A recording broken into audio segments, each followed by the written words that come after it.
Charles Group presents Startup Singham. Watch every Sunday from 11:30 a.m. on Star Vijay TV and Hotstar. Taste the Daily.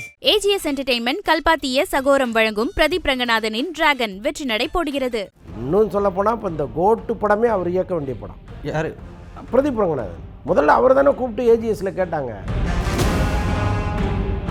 நடிகராக பிரதீப் ரங்கநாதன் மிகப்பெரிய அளவில் வளர்ந்துட்டு இருக்காரு. அவரோட வளர்ச்சி எப்படி பார்க்குறீங்க? ஆனால் ரெண்டாவது படத்துலேயே இவ்வளோ பேச்சா அப்படின்ற மாதிரி ஆடியோ லான்ச்சில் என்னை தடுக்க பார்க்குறாங்க, என்னை அடிக்கிறாங்க அப்படின்ற மாதிரிலாம் அவர் பேசுகிறது. இந்த பேச்சை நீங்கள் எப்படி பார்க்குறீங்க? சிவகார்த்திகேயனுக்கு கொடுத்த இடைஞ்சல் பிரதீப் ரங்கநாதனுக்கு வந்ததுன்னா இல்லை. ஸோ அப்படி இருக்கும்போது எதுக்கு இது அவ்வளோ பெரிய ஹைலைட்டாக அவர் இந்த மேடையில் பேசினாருன்னு நமக்கு புரியல. பட் இன்னொன்று, அவர் ரெண்டாவது பெரிய வெற்றின்னீங்கல்ல, இந்த வெற்றி இன்னும் அவருக்கு நிறையா வரும்.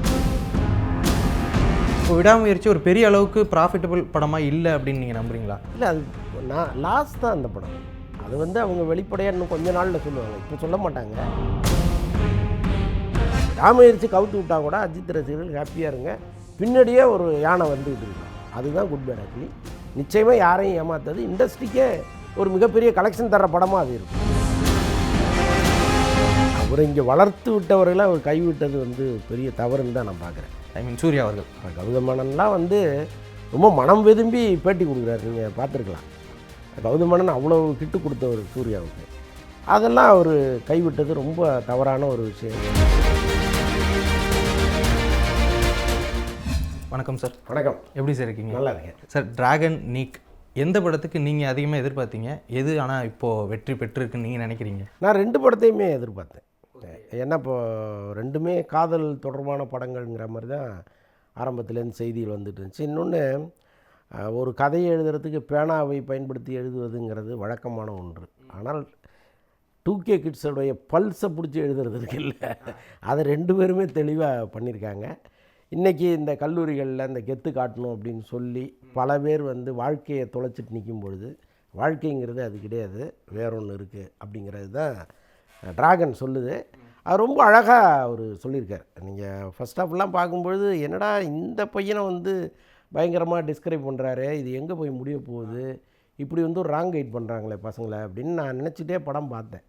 பட் ஒரு கட்டத்தில் ரொம்ப அழகாக அதை திருப்பி கொண்டு போய் பிரமாதமாக முடித்தார் அந்த டைரக்டரு. நிஜமாகவே அதுதான் ஒரு டைரக்டருடைய கடமை. அது ரொம்ப அழகாக பண்ணியிருக்காரு. எவ்வளவு கெத்து காட்டணும்னு நினைக்கிற பசங்களாக இருந்தாலும் இந்த டிராகனை பார்த்துட்டு வெளியில் வரும்போது அவன் வேற ஒரு முடிவோடு வருவான். அதை ரொம்ப பிரமாதமாக பண்ணியிருக்காரு. இந்த பக்கம் பார்த்திங்கன்னா, நிலவுக்கு என்மேல் என்னடி கோபம், ஜாலியாக வாங்க ஜாலியாக போங்கன்ட்டார், ரொம்ப டென்ஷன் இல்லாமல் வாங்கன்ட்டார். தனுஷ் அதே மாதிரி போகும்பொழுது படமும் அப்படி தான் போகுது. அது இப்போ பெண்களும் ஆண்களும் சேர்ந்து குடிச்சிக்கிட்டே இருக்காங்க, படம் முழுக்க குடிச்சிட்டே இருக்காங்க. காதல்னால் அதுக்கு என்ன இலக்கணம், அது எங்கே போய் முடியும், அதுக்கு என்ன இப்போ தாலி கட்டினா கல்யாணம், அதுக்கப்புறம் அப்படியே குடும்ப வாழ்க்கைன்னு போயிடுவாங்கல்ல. இப்போ அதுக்கப்புறம் வேறு ஒன்று காமிக்கிறாரு அவர். தாலிங்கிறதெல்லாம் ஒரு ஜஸ்ட் லைக் தட்டுங்கிற மாதிரிலாம் போகிறாங்க. பட் அந்தளவுக்கு சமூகம் புறையடிச்சான்னு நமக்கு தெரியல. பட் அவர் என்னென்னா, ஒருவேளை இன்னொரு 20 வருஷம் கழித்து இப்படி இருக்கும்னு நினச்சி எடுக்கிறாரான்னு நமக்கு புரியல. பட் ஒரு ஜாலியான படமாக இருக்கணும்னு மட்டும் நினச்சி எடுத்திருக்காரு. இதில் ஒன்றும் கருத்து சொல்ல வேண்டிய அவசியம் இல்லை. இப்போ ஒரு மேல்தட்டு வர்க்கம் என்ன எப்படி இருக்காங்களோ அந்த பசங்க அதுமாரி எடுத்துருவோம் அப்படின்னு நினச்சி எடுத்திருக்காரு. பட் அதை குறை சொல்கிறதுக்கும் ஒன்றும் பெருசாக இல்லை. சார், இப்போது ரெண்டாவது வாட்டி 100 கோடி நடிகராக பிரதீப் ரங்கநாதன் மிகப்பெரிய அளவில் வளர்ந்துட்டு இருக்கார். அவரோட வளர்ச்சி எப்படி பார்க்குறீங்க? ஆனால் ரெண்டாவது படத்துலேயே இவ்வளோ பேச்சா அப்படின்ற மாதிரி ஆடியோ லான்ச்சில் என்னை தடுக்க பார்க்குறாங்க, என்னை அடிக்கிறாங்க அப்படின்ற மாதிரிலாம் அவர் பேசுகிறது. இந்த பேச்சை நீங்கள் எப்படி பார்க்குறீங்க? இல்லை, சின்ன சின்ன இடையூறுகளை பெரிய விஷயமாக அவர் பார்க்கக்கூடாது. ஏன்னா சினிமாவில் வளர்ந்து வரும்போது என்னென்னா அன்பு தொல்லையாக இருக்கும். இப்போ ரொம்ப அழகாக ஒரு பொண்ணு வந்தால் ஒரு 10 பேர் லவ் லெட்டர் கொடுக்க தான் செய்வான். ஸோ அந்த நீங்கள் கொஞ்சம் பெருமையாக எடுத்துகிட்டு ஒரு கெத்தாக போயிடணும், பாரு நம்ம எவ்வளோ பேர் நம்மளை லவ் பண்ணுறான் அப்படின்ட்டு. ஸோ அப்படி தான் பிரதீப் ரங்கநாதன் எவ்வளோ பேர் நம்மகிட்ட டேட்டு கேட்டு டார்ச்சர் பண்ணுறாங்க அப்படின்னு போயிருக்கணும். இதில் சில பேர் அழுத்தம் கொடுத்துருப்பாங்க, நீ எனக்கு டேட்டு கொடுக்கலன்னா பார்த்துக்கப்பா அப்படின்னு ஒரு மறைமுக மிரட்டல்கள் வந்திருக்கும். ஸோ அதையெல்லாம் தாண்டி அவர் நான் இங்கே தான் கொடுப்பேன், இவங்களுக்கு தான் நடிப்பேன்னு ஒரு முடிவை எடுக்கிறார். ஸோ அதை அவர் மனசில் நினச்சிட்டு சொல்வதற்கு நிறைய வாய்ப்புகள் இருக்குது. ஏன்னா எனக்கு தெரிந்து அவரை ரொம்ப நெருக்கடி கொடுத்தவர்கள்னு நான் கேள்விப்படலை. எப்படி இருந்தாலும் நம்ம இந்த இண்டஸ்ட்ரியில் இருக்கோம், நிறைய பேர்கிட்ட பேசுகிறோம், எவ்வளவு சீக்ரெட்டான விஷயங்களையும் நம்ம கிரகிக்கிறோம். ஸோ அப்படி இருக்கும்போது பிரதீப் ரங்கநாதன் வந்து இப்போ சிவகார்த்திகேயனுக்கு கொடுத்த இடைஞ்சல் வந்து பிரதீப் ரங்கநாதனுக்கு வந்துதான்னா இல்லை. ஸோ அப்படி இருக்கும்போது எதுக்கு இது அவ்வளோ பெரிய ஹைலைட்டாக அவர் இந்த மேடையில் பேசினாருன்னு நமக்கு புரியல. பட் இன்னொன்று, அவர் வந்து 2வது பெரிய வெற்றின்னீங்கல்ல, இந்த வெற்றி வந்து இன்னும் அவருக்கு நிறையா வரும். ஏன்னா அவர் வந்து ரொம்ப தெளிவாக இருக்கார். இப்போ முதல் வெற்றி கிடைக்கும் பொழுது ஒரு தடுமாற்றம் வரும். அந்த தலைவான்னு கத்துறது, அப்படி பார்க்கும்போது விசில் அடிக்கிறது, அந்த கூட்டம் வந்து பின்னாலே ஓடி வர்றது, இதெல்லாம் ஒரு பெரிய மாயையும் மயக்கத்தையும் கொடுத்துரும். ஆனால் அவர் ரொம்ப கான்ஃபிடென்ட்டாகவும் தெளிவாகவும் இருக்கார். இதெல்லாம் ஒன்றுமே இல்லை, நம்ம வேலையை நம்ம கரெக்டாக பார்க்கணுங்கிறதுல தெளிவாக இருக்கார். எங்கேயுமே ஒரு காம்ப்ரமைஸ் ஆகிறதில்ல. அவர் இன்னொரு இயக்குனர் படத்தில் நடிக்கும் பொழுதும் சரி, அல்லது அவரே வந்து கதை எழுதி நடித்தாலும் சரி, எங்கேயுமே வந்து இந்த கதையின் சுவாரஸ்யத்தை நம்ம மிஸ் பண்ணிடக்கூடாது. இப்போ நம்மளை முன்னிலைப்படுத்தி இந்த கதையை வந்து எங்கேயோ கோட்டை விட்டுறக்கூடாது அப்படிங்கிறதுல ரொம்ப கரெக்டாக இருக்கார் அவர். இன்னும் சொல்லப்போனால் இப்போ இந்த கோட்டு படமே அவர் இயக்க வேண்டிய படம். பிரதீப் ரங்கநாதன் முதல்ல அவர் தானே கூப்பிட்டு ஏஜிஎஸில் கேட்டாங்க, விஜய் சார்கிட்ட கதை சொல்லிட்டு வாங்க, நம்ம இந்த படம் பண்ணலாம் அப்படின்னு கேட்டாங்க. அவர் வேணான்ட்டார். என்னை வந்து மக்கள் ஒரு ஹீரோவாக ஏற்றுக்கிட்டாங்க, நான் இப்போ போய் நடிக்கிறப்போ இயக்குறன்னு போய் 2 வருஷம் விட்டுட்டேன்னா நான் திரும்பி வரும்போது என்னை பழைய வெற்றி என்னால் அடைய முடியாது, நான் அதனால் ஹீரோவாக ஒரு 4-5 படம் நடிச்சுட்டு அதுக்கப்புறம் தோணும் போது டைரக்ட் பண்ணிக்கிறேன்ட்டார். ஒரு விஜய் பட வாய்ப்பே வேணான்னு ஒருத்தர் ஒதுக்குறாருன்னா அவர் எவ்வளோ தெளிவாக இருக்கார்.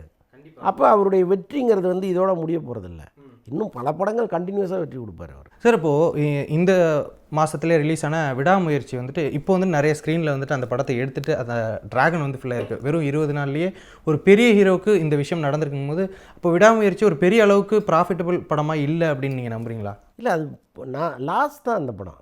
அது வந்து அவங்க வெளிப்படையாக இன்னும் கொஞ்ச நாளில் சொல்லுவாங்க, இப்போ சொல்ல மாட்டாங்க. ஏன்னா இப்போ சொல்லும்பொழுது அது அவங்களுக்கே கூட ட்ராபேக் ஆகலாம்.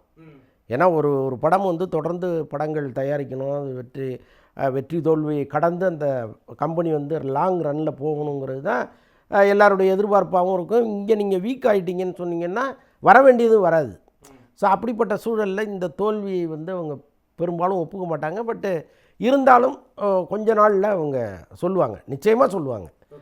ஏன்னா இன்றைக்கி அவங்க சொல்வதை சொல்லணும்னு தேவை இருக்காது, மறைக்கணும்னு நினச்சிருக்கலாம், அதெல்லாம் வேறு. ஆனால் நிச்சயமாக வந்து இதை வெளியில் அவங்க சொல்லுவாங்க. இன்னொன்று வந்து ஒரு படத்தின் வெற்றி தோல்வியை நீங்கள் இண்டஸ்ட்ரியில் மறைக்க முடியாது. நீங்கள் வெளியில் மறைச்சி ஃபேக்காக ஒன்று சொல்லலாம், ஃபேக்காக கொண்டாடலாம், ஃபேக்காக ஒரு சக்ஸஸ் மீட் வைக்கலாம். ஆனால் இங்கே உள்ளே இருக்கிற எல்லாருக்குமே தெரியும், ஒரு சாதாரண ஒரு தியேட்டர் நடத்துகிறவருக்கு கூட தெரியும் இது ஓடுமா ஓடாதா, ஓடின படமா ஓடாத படமான்னு. ஸோ அப்படிப்பட்ட சூழலில் இந்த படம் 3வது நாள்லேயே விழுந்துருச்சு. அதுக்கு மேலே அது எந்திரிக்கவே இல்லை. ஸோ அதுதான் உண்மை. பட் இதை வந்து நம்ம சொல்லும் பொழுது அஜித் ரசிகர்கள் நம்ம மேலே கோவப்படுறதுல நியாயமே கிடையாது. ஏன்னா உண்மை அதுதானே. இதுவே இந்த படம் கமர்ஷியலாக இருந்து அஜித்துக்கு ஏற்கனவே இருக்கிற லட்சக்கணக்கான ரசிகர்கள் அப்படியே கொண்டாடினா இந்த படம் வந்து இப்போ நீங்கள் கேட்ட மாதிரி 25 நாளில் தூக்க வேண்டிய படமே கிடையாது. 20 நாளில் அது இன்னும் 3 வாரத்தை கடந்து ஓடிக்கிட்டு இருக்கும்ல. ஸோ நிஜமாகவே அந்த படம் வந்து ரொம்ப ரொம்ப ஃபெயிலியர் படம். ஆல்மோஸ்ட் லைக்கா வந்து அவங்க விடைபெறும் காலம் வந்துருச்சு. இப்போ இந்த ஜேசன் சஞ்சய் படத்தையே வந்து விடாமுயற்சிக்கு முன்னாடியே ஒரு 25 கோடி ஜேசனுக்கு கொடுத்துட்டாங்க. அவங்க கொடுத்து நீங்கள் படம் பண்ணிவிடுங்க, அதுக்கப்புறம் வராதிங்கன்ட்டாங்க. அவங்களுக்கு ஏதோ ஒரு கால்குலேஷன் ஒன்று. இவரும் வந்து வற்புறுத்தி வாங்கிட்டார். வாங்கி தான் அவர் பிரச்சனை இல்லாமல் அந்த படத்தை ஷூட் பண்ண போகிறாங்க. பட் இதற்கப்புறம் இந்தியன் 3 எல்லாம் வந்து அவங்க ஆல்மோஸ்ட் அதுலேருந்து வெளியில் வந்துட்டாங்க. ரெட் ஜெயின் தான் அதை எடுத்து பண்ண போகிறாங்க. ஸோ அதனால் அவங்க கையில் ஒன்றுமே கிடையாது. இருந்தது எல்லாவற்றையும் தொலைத்து விட்டு ரொம்ப வருத்தத்தோடு இருக்கிறது தான் இப்போதைய நிலைமை. இந்தியன் 3 உறுதியாக வருது சார். ரெட் ஜெயிண்ட் எடுக்கிறாங்க. ரெட் ஜெயிண்ட் எடுத்து பண்ண போகிறாங்க. ரெட் ஜெயிண்ட்டாக இப்போ அதில் லைக்கா பேர்லாம் வரும். ஏன்னா இப்போ அவங்க வந்து அவங்களால தானே இது இந்தியன் 3 வரைக்கும் வந்திருக்கு. உள்ளே ஏதாவது மியூச்சுவலாக ஏதாவது பேசியிருப்பாங்க, உங்களுக்கு இத்தனை %, எங்களுக்கு இவ்வளோலாம் ஏதாவது பேசியிருப்பாங்க. பட் ரெட் ஜெயிண்ட் அதை கையில் எடுத்து மீண்டும் வந்து அந்த படத்தை கொண்டு வருவதற்கான முயற்சியில் இருக்காங்க. சார், இப்போ குட் பேட் அக்லி அந்த படத்தோட டீம் எல்லாருமே ரொம்ப கான்ஃபிடென்ட்டாக, ஜிவி பிரகாஷ் அவர்களாக இருக்கட்டும், டேரக்டர் அவர்களாக இருக்கட்டும், அந்த ப்ரொடியூசர் இங்கே டிஸ்ட்ரிபியூட் பண்ணுற ராகுல் அவர்களாக இருக்கட்டும், எல்லாருமே அந்த படத்தை ரொம்ப கான்ஃபிடென்ட்டாக இருக்காங்க. ரசிகர்களும் அந்த படத்துக்கு ஒரு மிகப்பெரிய ஒரு எதிர்பார்ப்பு இருக்குது. நீங்கள் அந்த படத்தை எந்தளவுக்கு எதிர்பார்த்துருக்கீங்க, அது எந்தளவுக்கு ஒரு பெரிய வெற்றி அமையும் நினைக்கிறேன்? நான் ஆரம்பத்துலேருந்து தொடர்ந்து சொல்லிகிட்டே இருக்கேன், அந்த படத்தின் இயக்குனர் மீது எனக்கு ஒரு பெரிய நம்பிக்கை உண்டு. அவர் த்ரிஷாவில் நான் நயன்தாரா காலத்திலேருந்து எனக்கு அவர் மீது ஒரு பெரிய நம்பிக்கை உண்டு.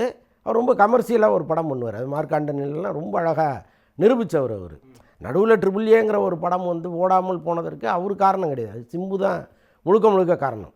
ஸோ அப்படி இருக்கும் பொழுது அப்படி ஒரு கமர்ஷியல் டைரக்டரோட அஜித் சேரும்போது அந்த படம் பெரிய கமர்ஷியல் ஹிட்டாக மாறும். நான் அந்த படத்தின் மீது ஆரம்பத்திலேருந்தே பெரிய நம்பிக்கை வச்சுருக்கேன். நிறைய இடங்களில் நான் சொல்கிறது அதுதான். விடாமுயற்சி கவுத்து விட்டால் கூட அஜித் ரசிகர்கள் ஹாப்பியாக இருங்க, பின்னாடியே ஒரு யானை வந்துக்கிட்டு இருக்குது. அதுதான் குட் பேட் அக்லி. நிச்சயமாக யாரையும் ஏமாத்தாது, இண்டஸ்ட்ரிக்கே ஒரு மிகப்பெரிய கலெக்ஷன் தர்ற படமாக அது இருக்கும். சமீபத்தில் கூட இப்போ குட் பேட் அக்லி வந்துட்டு போஸ்ட் பண்ண வாய்ப்பு இருக்குது அப்படின்ற மாதிரி நீங்கள் சொல்லிட்டு இருக்கும்போது நிறைய ரூமர்ஸ் வரதுனால தான் அவங்க மறுபடியும் 10 அப்படின்னு சொல்லிட்டு ரிலீஸ் டேட் போட்டு முந்தானத்து கூட டீசர்லாம் விட்டாங்க. ஸோ அந்த விஷயத்தை பற்றி நீங்கள் என்ன நினைக்கிறீங்க? இல்லைங்க, நம்ம இங்கே இருக்கிற தகவல்களை தான் நம்ம சொல்கிறோம். இதில் இவ்வளோ பிரச்சனை இருக்குது, இதில் இவ்வளோ பிரச்சனை இருக்குது, இதன் மூலம் இது போகிறதுக்கு வாய்ப்பு இருக்குது. ஏன்னா விடாமுயற்சி டேட்டு போடும்போது கூட நம்ம தான் சொன்னோம் இந்த டேட்டில் வராதுன்னு. எல்லோரும் நம்மளை வந்து பயங்கரமாக திட்டிகிட்டு இருந்தாங்க. அதற்கப்புறமும் அதே தேதியை தொடர்ந்து லைக்காக போட்டுக்கிட்டு இருந்துச்சு. கடைசியில் என்னாச்சு, தள்ளி தான் வந்துச்சு. ஸோ அந்த மாதிரி வந்து உள்ளே இருக்கிற பிரச்சனைகளால் நம்ம ஒரு விஷயத்தை சொல்கிறோம். இப்போ எப்போவுமே வந்து தயாரிப்பாளர் அந்த 3 நாள் 4 நாள் முன்னாடி வரைக்கும் அதை இழுப்பாங்க, எப்படியா கொண்டு வந்துட மாட்டோமான்னு தோணும். அதுக்காக ஒரு டேட்டை போட்டுக்கிட்டே இருப்பாங்க. பட் இந்த படத்தை பொறுத்தளவுக்கு பிரச்சனைகள் சால்வ் ஆகிருக்கலாம், அல்லது வந்து ஏதாவது இழுபறி இருக்கலாம். பட் என்ன இருந்தாலும் டிஸ்ட்ரிபியூட்டர்களும் தியேட்டருக்காரர்களும் பேனிக் ஆகிடக்கூடாதுங்கிறதுக்காக அதை கான்ஃபிடெண்ட்டாகவே வச்சுருப்பாங்க. ஒருவேளை முடியாது அப்படிங்கிற சூழல் வரும்போது அந்த கடைசி நேரத்தில் தான் சொல்லுவாங்களே தவிர இன்றைக்கே சொல்ல மாட்டாங்க. புரியுதா உங்களுக்கு? ஸோ அதுதான் அதில் நடக்கிறது. நம்ம சொல்லி ஏதோ நம்ம வந்து வேணும்னு சொன்ன மாதிரி ஒரு உணர்வு வருது இல்லை, நமக்கு என்ன லாபம் இல்லை. உள்ளே இதெல்லாம் நடக்குது, நம்ம அதை சொல்கிறோம். நம்ம ஒரு கருவியாக இருக்கோம், அவ்வளோதான். இது நடக்காமல் நம்ம சொன்னோம்னா அதில் ஏதோ உள்நோக்கம் இருக்குதுன்னு அர்த்தம்.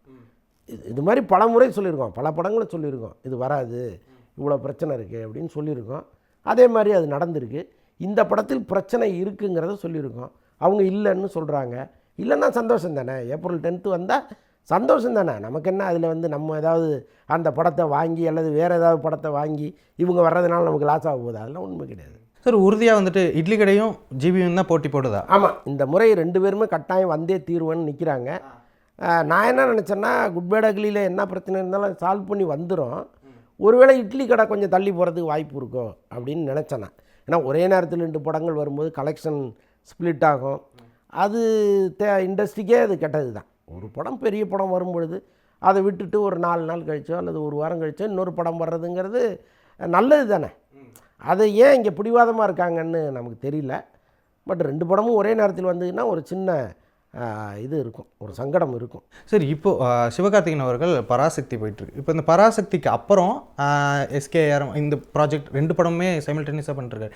இதற்கடுத்து டான் பட டேரக்டர் கூட இணைவார் அப்படின்ற மாதிரி ஒரு ரூமர் போயிட்டு இருந்தது. பட் ஆனால் இப்போ வந்து குட் நைட் பட டேரக்டர் கூட பண்ணுறாரு. எது உண்மை சார்? ஆக்சுவலாக டான் பட இயக்குனரும் சிவகார்த்திகேயனும் நல்ல நண்பர்கள், கல்லூரியில் ஒன்றா படித்தவங்க அவங்க. இந்த டான் வெற்றிக்கு பிறகு அவர் ரஜினியை போய் பார்த்து கதை சொல்ல போனார். ரஜினிக்கு கதை பிடிச்சிருந்தது. பட் என்னென்னா இவருடைய ஆட்டிடியூடு ஏதோ பிடிக்கலைங்கிற மாதிரி சொல்கிறாங்க ரஜினிக்கு. இவர் நடந்து கொண்ட விதம் அது எல்லாமே கொஞ்சம் அவருக்கு சரியாக படலை. ஸோ அதனால் வந்து அவர் லைக்காவுக்கே ஃபோன் பண்ணி இனிமேல் இவரை என்கிட்ட அனுப்பாதீங்கன்னு சொன்னதாக ஒரு தகவல் உண்டு. ஸோ அதனால தான் வந்து அதை பண்ணல. அதுக்கப்புறம் இவர் வந்து மீண்டும் சிவகார்த்திகேயன்ட்ட போய் எனக்கு படம் பண்ணணும் அப்படின்னு கேட்கும்பொழுது, நீ கவலைப்படாத, நான் நிச்சயமாக உனக்கு ஒரு படம் தர்றேன்னு அவர் சொல்லி வச்சுருந்தார். இதற்கிடையில் நான் வந்து தெலுங்கில் ஒரு படம் பண்ணிட்டு வரேன்ட்டு அவர் அங்கே போனார். அங்கே பெருசாக அது ஒர்க் அவுட் ஆகல. திரும்ப சிவகார்த்திகேயன்ட்ட வந்தார். சிவகார்த்திகேயன் அஷூரன்ஸ் கொடுத்து நம்ம பண்ணலான்னு சொல்லிட்டார். இதுக்கிடையில் என்ன வழக்கம் போல் சிபி வந்து ஏதாவது அவரை அறியாமல் பேசினாரா என்னன்னு தெரியல. ஏதோ ஒரு சின்ன மன வருத்தம் சிவகார்த்திகேயனுக்கு இருக்குதுன்னு சொல்கிறாங்க. ஸோ அதனால தான் அந்த படத்தை விட்டுட்டு ஒரு குட் நைட் டைரக்டரோட பண்ண போகிறாருன்னு சொல்கிறாங்க. சார், இப்போ புதுசாக ஒரு நடிகர்கள் வந்துட்டு வெற்றி பெறாங்க அப்படின்னா ஒரு வாழ்த்து வந்து ட்விட்டரில் வந்துட்டு ஒரு படத்தோட வெற்றிக்கு போடுறதா இருக்கட்டும், இல்லை வந்துட்டு ஏதோ ஒரு ஆடியோ ரிலீஸ் பண்ணுறதா இருக்கட்டும், இந்த மாதிரி நிறைய விஷயங்கள் நடக்கும். பட் பிரதீப் ரங்கநாதனோட இந்த வெற்றி வந்துட்டு யாருமே ஒரு பெருசாக ஒரு வாழ்த்து சொல்கிறதோ ட்ராக்கர்ஸ் பண்ணுறாங்க. பட் ஒரு நடிகர்களாவோ இல்லை அவருமே வந்துட்டு ஒரு பெரிய நடிகர்களோட ஒரு ஃபோட்டோவோ இல்லை போய் பார்க்குறதோ வாழ்த்து தெரிவிக்கிறதோ இந்த விஷயம் பிரதீப் ரங்கநாதன் அவர்களுக்கு நடக்கவே இல்லை அப்படின்றத நான் கவனிக்கிறேன். இதை நீங்கள் எப்படி பார்க்குறீங்க? நீங்கள் இல்லை, முதல்ல பழகிற தன்மை தாங்க. இப்போ வளர்கிற நடிகர் அவருக்கு அந்த சந்தர்ப்பம் பெருசாக இல்லாமல் இருக்கலாம். இப்போ அவர் வந்து பல நடிகர்களை நேரில் மீட் பண்ணக்கூடிய சூழல் இல்லாமல் இருந்திருக்கலாம். தனிப்பட்ட நட்பின் காரணமாக தான் இந்த மாதிரி ட்விட்லாம் போடுவாங்க. அதை தாண்டி வந்து ஒரு வெற்றியை கொண்டாடுகிற மனநிலை ஒரு சிலருக்கு தான் இருக்கும், எல்லாருக்கும் இருக்கணும்னு அவசியம் கிடையாது. ஸோ அதுதான் பிரதீப் விஷயத்தில் நடக்குது. இதற்கப்புறம் அவர் வந்து நிறைய பேரை சந்தித்து இந்த நட்பை வளர்த்துக்கிட்டாருன்னா அடுத்த படத்தில் போட போகிறாங்க, அவ்வளோதான். இப்போ தானாக வந்து ஏன் எனக்கு போடலன்னு அவர் கேட்க முடியாது. அதை நம்மளும் குறையாக பார்க்க முடியாது. இன்னொன்று இதில் எத்தனை பேர் இந்த படத்தை பார்த்தாங்கன்னு தெரியாதுல்ல. இப்போ இதுவே இன்றைக்கி வந்து ரஜினியோ, கமலோ, அஜித்தோ, விஜயோ, தனுஷோ, சிவகார்த்திகேயனோ, இன்னும் நிறைய பேர் இங்கே டாப் ஹீரோஸ் இருக்காங்க. இவங்க எல்லாமே வந்து இந்த படத்தை முன்னாடியே பார்த்துருந்தாங்கன்னா ஒரு வேளை வெளியில் வந்த வேகத்துக்கு இந்த படம் நல்லா இருக்கு, பிரதீப் சூப்பராக நடிச்சிருக்காருன்னு ஏதாவது ஒன்று போட்டிருக்கலாம். பட் அவங்களே பார்த்தாங்களா நமக்கு தெரியாதுல்ல. அப்போ நம்ம இது ஒரு குறையாக சொல்ல வேண்டிய அவசியம். சரி, இப்போது சிவகார்த்திகேயன் அவர்களோட பராசக்தி, தென் இப்போ ஏஆர் முருகதாஸ் அவர்களுடைய படம் அப்படிங்கும்போது, அதாவது மதராசி தான் முதல்ல வரப்போதா இல்லை பராசக்தி வருவான்? இல்லை, அது தெரியல. ஏன்னா இன்னொரு 25 நாள் ஷூட்டு பாக்கி இருக்குன்னாங்க முருகதாஸுக்கு. இதுவும் வந்து பரபரப்பாக போயிட்டுருக்கு. ஆனால் இவங்க நோக்கம் என்னன்னா ஜனவரி பொங்கலுக்கு தான் அந்த படம் பராசக்தின்ட்டு. அப்போ நடுவில் இவ்வளோ பெரிய கேப் இருக்கும் பொழுது முருகதாஸ் படம் வருவதற்கு நிறைய வாய்ப்புகள் இருக்குது. ஆனாலும் ஒரு 25 நாள் ஷூட்டிங் இருக்கும் பொழுது அது எப்படி அவ்வளோ சீக்கிரம் எடுத்து அதை கொண்டு வந்து மேட்ச் பண்ணி அது தெரியல. இது ரெண்டும் ஒரே நேரத்தில் வந்து நீ யான்னு நிற்குமான்னு புரியல. பட் அவங்க இன்னும் அதை அலைன் பண்ணலை. கரெக்டாக எது முன்னாடி எது பின்னாடிங்கிறத அவங்களே அலைன் பண்ணலன்னு நினைக்கிறேன். இல்லை, அந்த படத்தின் மீதான நம்பிக்கை சார். ஏன்னா கடந்த சில வருஷங்களாகவே ஏஆர் முருகதாஸ் அவர்களுக்கு ஒரு பெரிய வெற்றி இல்லை. அப்படிங்கும்போது இந்த படம் எந்த மாதிரி வந்திருக்கும்? ஐ மீன் அதோட டீசர்லாம் வந்துச்சு, நீங்கள் பார்த்துருப்பீங்க. அது எப்படி இருந்தது உங்களுக்கு? இல்லைங்க, படத்தை நம்ம வந்து முன்னாடியே யூகிக்க முடியாது, கணிக்கவும் முடியாது. ஆனால் முருகதாஸுக்கு அந்த வெறி இருக்குது. என்னென்னா நடுவில் வந்து அவரை ரொம்ப அவமானப்படுத்திட்டாங்க. ஒரு படம் ஓடலைங்கிறதுக்காக வந்து நீங்கள் அவரை தூக்கி அடிக்கிறதோ, ஏற்கனவே கமிட்டான படத்தில் நீக்கிறதெல்லாம் பெரிய அநியாயம். விஜய் படத்துலேருந்து அவர் வெளியேறினார்ல. ஸோ அதெல்லாம் வந்து ரொம்ப அவருக்கு மனசு எவ்வளோ உண்டிங்க இருக்கும். ஏன்னா இவ்வளோ பெரிய கிட்ட கொடுத்தவர் இன்றைக்கி ஒரு படம் ஓடலைங்கிறதுக்காக நம்மளை இப்படி ட்ரீட் பண்ணுறாங்கிற வேதனை இருக்கும்ல. அதை வெளிக்காட்டிக்காமல் தான் இப்போ இந்த படத்தை அவர் பண்ணுறாரு. இந்த படத்துக்குள்ளே வந்த பிறகு தான் அவருக்கு சல்மான் கான் பட வாய்ப்பும் வருது. அப்போ அவரும் வந்து எனக்கு உடனடியாக படத்தை முடிச்சு கொடுங்கும்போது இவர்கிட்ட ஒரு ரிக்வஸ்ட் பண்ணி நீங்கள் மற்ற படங்கள் நடிச்சிட்டு இருங்க, நான் வந்துடுறேன்ட்டு அங்கே போகிறார். முருகதாஸ் வந்து இவருக்கு இப்படி சொல்லும் பொழுது தான் அவரால் பராசக்தி உள்ளே வர முடியுது. அவர் வந்து இந்த டேட்டை கொடுக்காம இல்லை நான் தான் பண்ணுவேன், நீங்கள் சும்மா இருங்க, என் படத்தை முடிச்சுட்டு போங்கன்னு அவர் சொல்லியிருந்தாருன்னா பராசக்தியே கிடையாது அவருக்கு. ஸோ அப்படி ஒரு நெருக்கடியை முருகதாஸ் கொடுக்கல. நீங்கள் உங்கள் படத்தை பண்ணிட்டு வாங்க, நான் அதை முடிச்சுட்டு இங்கே வரேன்ட்டு அங்கே போயிட்டார். ஸோ அதையும் முடிச்சுட்டு இதையும் முடிக்கிறது மாதிரி ரெண்டுமே பேரலாக பண்ணும் பொழுது இது ஒரு குழப்பமாகவே இருக்குது. அவர் தெளிவாக இருப்பார், பார்க்குற நமக்கு குழப்பமாக இருக்குது, எது முன்னாடி எது பின்னாடி அப்படின்ட்டு. பட் இந்த படத்தை பொறுத்தளவுக்கு முருகதாஸ் வந்து கான்ஃபிடெண்ட்டாக பண்ணுறாரு. இன்னொன்று சிவகார்த்திகேயன்ட்ட அவர் பார்க்கும் பொழுது முதல்ல இந்த படத்தில் நடிக்க அவரை கூப்பிடும் பொழுதே ரொம்ப ரக்குடாக, இது வரைக்கும் நீ யாருமே பார்க்காத ஒரு சிவகார்த்திகேயன் நான் காமிக்க போகிறேன், உன்னுடைய பாடி லாங்குவேஜ், டயலாக் டெலிவரி எல்லாமே வேறு மாதிரி இருக்கும் அப்படின்னு சொல்லி தான் உள்ளே கொண்டு போயிருக்காரு. ஒரு பெரிய ஆக்ஷன் ஹீரோவாக அவர் கொண்டு வருவார். இப்போ அஜித் அவர்கள் வந்துட்டு இந்த குட் பேட் அக்லிக்கு அப்புறம் நித்திலன் சுவாமிநாதன் கூட படம் பண்ண போகிறாரு அப்படின்ற மாதிரி நிறைய ரூமர்ஸ் வருது.